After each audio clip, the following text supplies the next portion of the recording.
Itomwe, linde mazingira. Itomwe, itomwe, linde mazingira. Banyamande bana lokusuo, babandera, katila oko. Les forêts en République démocratique du Congo représentent 61% des forêts du bassin du Congo. Elles constituent aussi la deuxième plus vaste forêt dense humide au monde.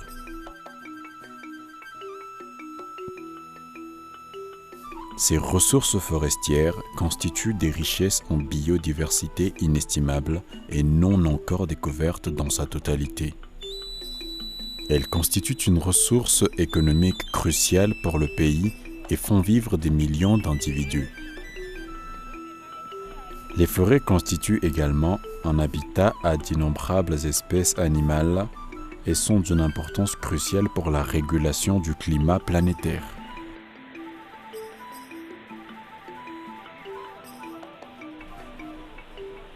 La République démocratique du Congo possède plus de 257 995 km² d'aires protégées, couvrant 11% du territoire national.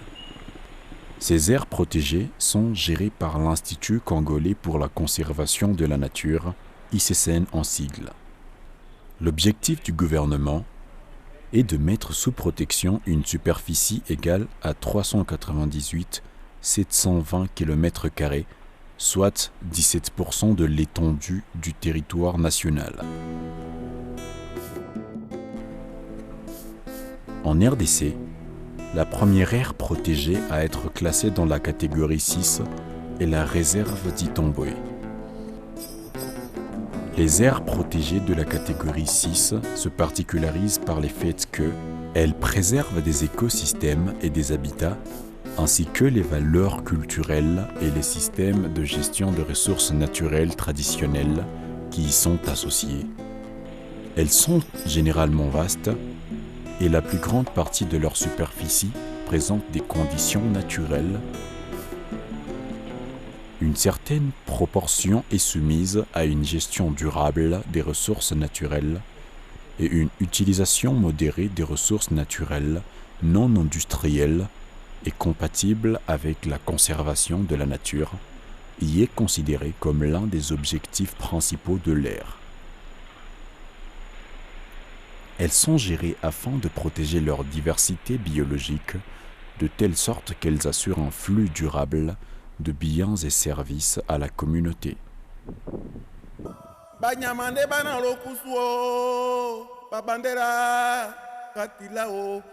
La réserve naturelle d'Itombwe se trouve dans la province du Sud Kivu, au nord-ouest du lac Tanganyika.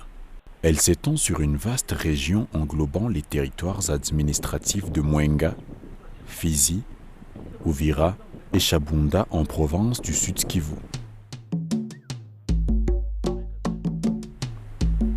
Le relief dans la réserve naturelle d'Itombwe fait partie de la chaîne de Mitumba et s'élève à 600 mètres d'altitude à l'ouest pour atteindre 3475 mètres Mont Moui au nord. La configuration finale de la RNI qui a 5732 km². Et les 5732 km² ont été divisés en 3 zones de conservation importantes. Les 2080 dans la zone de conservation intégrale représentent 36% de la réserve, tandis que les 3094 km² représentent 54% de la réserve. Dans cette zone à usage multiple, comme vous le savez, nous sommes dans la catégorie 6 de l'IUCN. On est en train de mettre sur pied un mécanisme de gestion par rapport à toutes ces zones. C'est-à-dire que la zone de conservation intégrale qui couvre les 36% de la réserve aura un mécanisme de gestion approprié par rapport à la zone de conservation intégrale. Il y aura un mécanisme de gestion approprié pour la zone à usage multiple et il y aura un mécanisme de gestion particulier en ce qui concerne la zone tampon qui couvre les 10% de la réserve. Le massif d'Itombwe est resté pendant très longtemps difficile d'accès et isolé. Malgré son étendue, il n'a reçu que très peu d'attention en termes d'infrastructures de santé, d'éducation scolaire, de voies de communication et de transport. Itombwe reste ainsi une richesse oubliée à l'est de la République démocratique du Congo. La première expédition sur Itombwe remonte vers 1898. Les premiers Européens à découvrir Itombwe furent le lieutenant Glory, Marcussen et Paternoster. Ils ont effectué la reconnaissance du cours moyen des rivières Elila depuis Fondi-Sadi jusqu'à Misisi, actuellement Pangi, et Ulindi, de Chabunda jusqu'à l'est de Mulungu.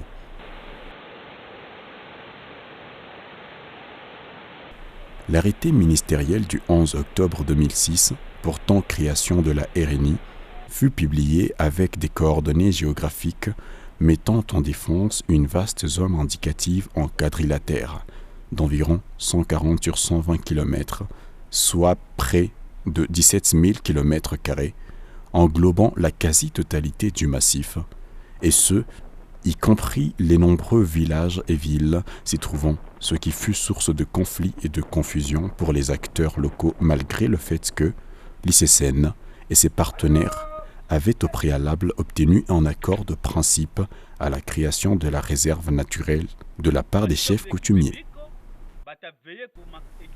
Par une approche participative, connue sous l'abréviation CLIP, consentement libre et informé au préalable, la nouvelle délimitation de la RNI lui donne une superficie de 5 732 km². L'approche CLIP dans la réserve naturelle d'Itombwe, c'est une approche qui a été adoptée pour tenir compte de l'implication de toutes les parties prenantes, y compris les communautés, les autorités traditionnelles, les peuples autochtones, les Bantous, toutes les tribus confondues dans les massifs d'Itombwe, pour se rassurer qu'ensemble, il puisse y avoir la participation de tout le monde. Et s'agissant particulièrement du CLIP, qui, comme vous le savez, c'est un droit collectif, en vertu duquel une communauté peut donner ou refuser de donner son consentement relativement à tout projet qui est de nature à avoir une incidence sur les terres, les ressources naturelles utilisées, occupées traditionnellement par cette communauté.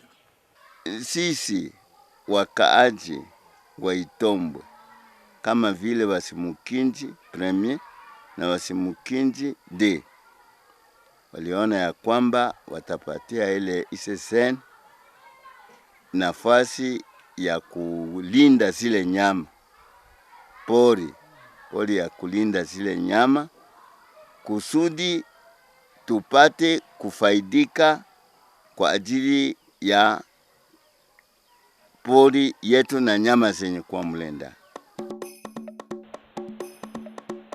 Les valeurs exceptionnelles et la diversité biologique des différents habitats dans la RNI sont conservées de manière inclusive et participative avec les communautés locales et les peuples autochtones pour la fierté de la nation congolaise et pour les bénéfices des générations présentes et futures.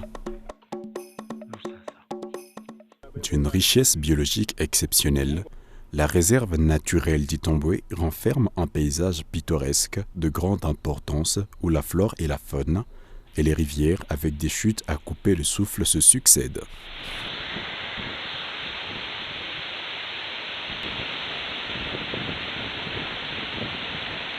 En visitant la RNI, après un effort de marche dans la forêt, de gauche à droite, on y observe différents types de végétation remarquables, changeant avec l'altitude allant de la plaine, 700 mètres d'altitude, jusqu'aux montagnes, 3475 mètres d'altitude, avec des variétés d'arbres dans lesquelles les animaux et les oiseaux vagabondent dans un milieu féerique. Les oiseaux dont le hibou de Prigogine, plusieurs espèces de touracos,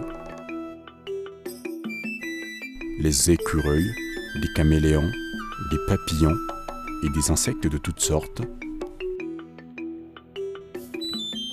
la forêt de montagne et de bambou, des clairières ou salines appelées Malambo, zone de rencontre et de reproduction des animaux, les lacs et rivières.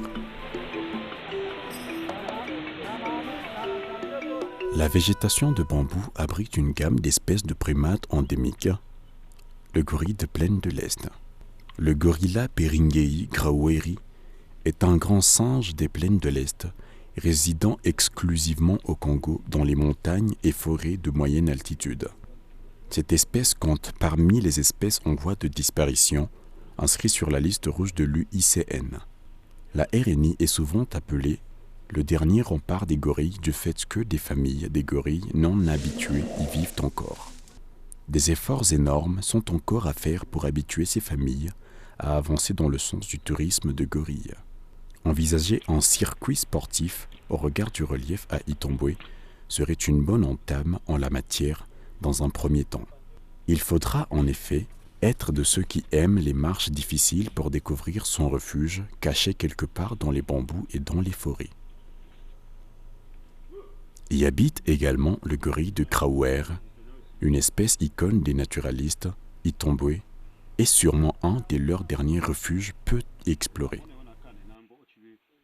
Le gorille, ayant beaucoup hanté le rêve des scientifiques voulant croiser son regard, a finalement été photographié pour la première fois à Itombwe par une équipe d'expédition du montage de ce film en septembre 2017. Une famille de 18 individus a été observée à une distance d'environ 50 mètres. Cette distance a dû être gardée car cette espèce sauvage n'hésite pas à intimider et à charger ses observateurs pour défendre son territoire. Les populations vivant dans la zone à usage multiple de la réserve redoutent les gorilles qu'ils appellent localement Nguti ou Ngila en Swahili. La joie des membres du groupe d'explorateurs pour ce film a été grande quand, avec les pisteurs locaux, ils ont pu voir de loin les gorilles. Les zooms des caméras ont eu du mal à obtenir une photo nette tant la forêt était dense.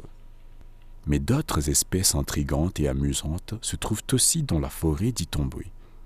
Dans la réserve, on y trouve également des caméléons de plusieurs sortes, caméléons à 3 cornes, et même sans cornes avec des queues courtes ou longues. Suite à leur camouflage, retrouver les caméléons, c'est comme retrouver ce trésor. Le caméléon à 3 cornes, appelé caméléon de Jackson ou Trioceros jacksonii, demeure encore une énigme. Aucune étude scientifique sur cette espèce n'ayant pas été poussée plus loin pour Itombwe, les visiteurs se demandent encore si ce caméléon est une nouvelle espèce rare et endémique ou non. L'espèce est souvent identifiée grâce aux cornes que possèdent le mâle et la femelle, ce qui lui donne un petit air de ressemblance à un dinosaure, Triceratops.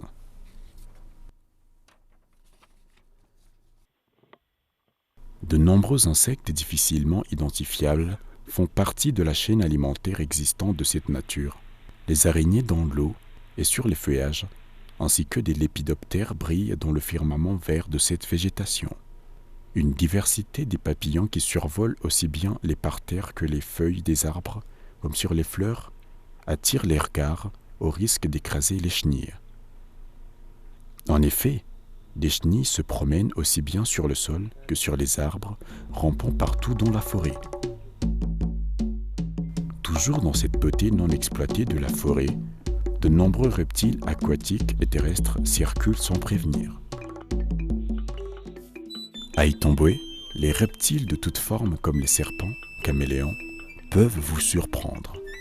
La grenouille agile, Rana dalmatina, a une tête légèrement en pointe et une peau dont la couleur se fond avec les feuilles mortes.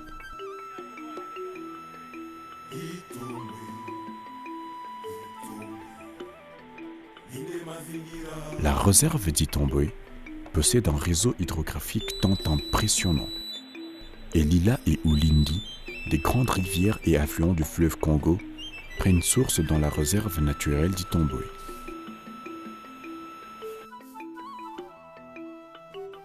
Des zones salines aux caractéristiques exceptionnelles et mystiques nécessitent encore des recherches approfondies, bien qu'un membre de l'équipe de l'ICCN en a déjà fait un sujet de recherche. À certains endroits, Les rivières de la réserve d'Itombwe continuent leur route dans des chutes lorsque le relief l'impose.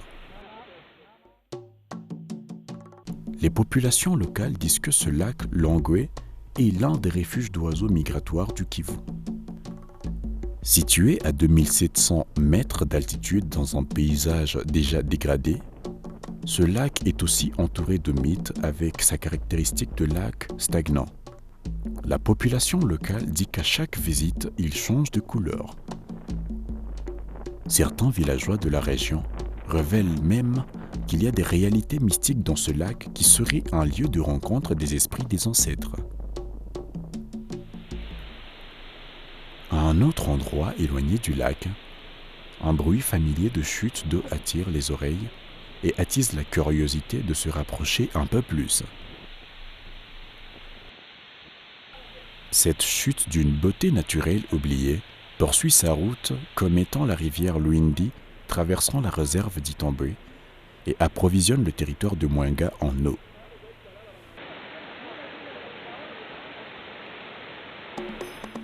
Les peuples autochtones pygmées font partie des principaux acteurs de conservation dans la réserve d'Itombwe.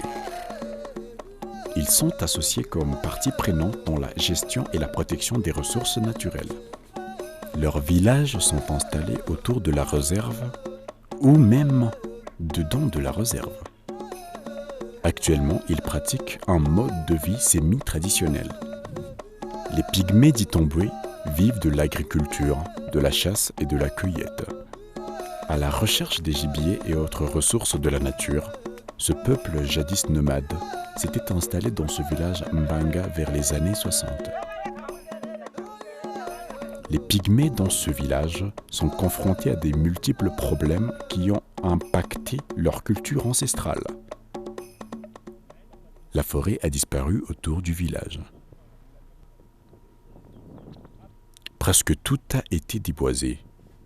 Les gibiers et autres ressources naturelles se font rares. Cette rareté les oblige à les chercher dans des endroits encore couverts de forêt d'une distance de 4 à 5 heures de marche de leur village. La réserve naturelle d'Itombwe fait face à plusieurs défis pour sa gestion durable. La réserve doit être gérée avec les populations locales de par son statut de catégorie 6. Ces populations locales vivent des pièges traditionnels pour une chasse commerciale ou de subsistance. Des braconniers sont aussi présents dans la réserve, chassant souvent avec des fusils. Outre le braconnage, l'agriculture itinérante sur brûlis, l'extraction minière artisanale et à petite échelle de minerais, la collecte non durable de bois d'énergie pour la vente, à cause des besoins de survie pour faire face à la pauvreté, constituent aussi des pressions exercées sur les ressources de la RNI. Mais grâce aux efforts de l'Institut congolais pour la conservation de la nature et de ses partenaires comme le WWF, des stratégies d'invention pour améliorer la gestion durable de la RNI et pour réduire les pressions et menaces ont été identifiées et les activités correspondantes mises en œuvre. D'autres parties prenantes contribuent aussi à la mise en œuvre des activités avec les populations locales, comme à la fois acteurs principaux et bénéficiaires directs.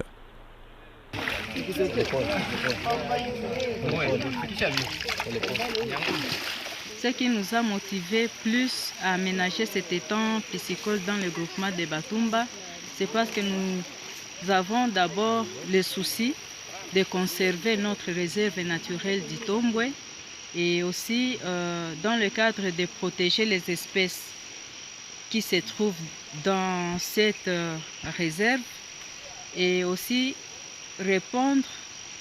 contribuer au relèvement du tissu économique de notre communauté qui est dépourvue de moyens et améliorer aussi l'alimentation en origine animale en évitant d'aller faire le braconnage dans la RNI. 6 kilo inapaswa 6 kilo. Tangu zamani RNI inatufaa mule mu RNI muko miti inatufaa kwa matunzo sawa vile akulu ni mti. Ukigonjwa tumbo, bataukamatia ile punjo, banakutwangia unakunywa. Muko makuni yetu tunaota sababu inachungwa. Sasa tukiangusha hivi vyote majani, mamiti, maji itakauka. Les patrouilles régulières effectuées par les éco-gardes de l'ICCN garantissent le bon déroulement des différentes activités pour la sauvegarde de la biodiversité d'Itombwe. En fait, un des défis de la RNI, c'est le staff. Par rapport à la superficie de la RNI, le staff est encore insuffisant pour mener beaucoup de patrouilles. Et donc nous avons une équipe de 23 personnes jusqu'à aujourd'hui, bien qu'il y ait eu 40 autres qui avaient été formés, qui viendront à supplément quand ils seront reconnus officiellement au niveau de la direction générale. Et donc on essaie de déployer cette équipe de 23-là en différentes phases et on les diviser à 2 ou 3 secteurs. C'est-à-dire on prend une équipe de 6, on envoie cette équipe dans un secteur, une autre équipe on l'envoie dans l'autre secteur. Et ça fait une difficulté parce que d'abord l'étendue est tellement vaste et que les moyens financiers à terme d'équipement qui est encore un peu insuffisant. Et donc ça ne nous permet pas de réaliser effectivement les résultats auxquels on voudrait aboutir. Les autorités locales s'impliquent dans la gestion participative et la protection de la RNI. Cette collaboration renforce la mise en œuvre des dispositions légales pour assurer la légitimité de gestion de cette ressource naturelle. La réserve naturelle d'Itombwe se trouve en entièreté dans le territoire.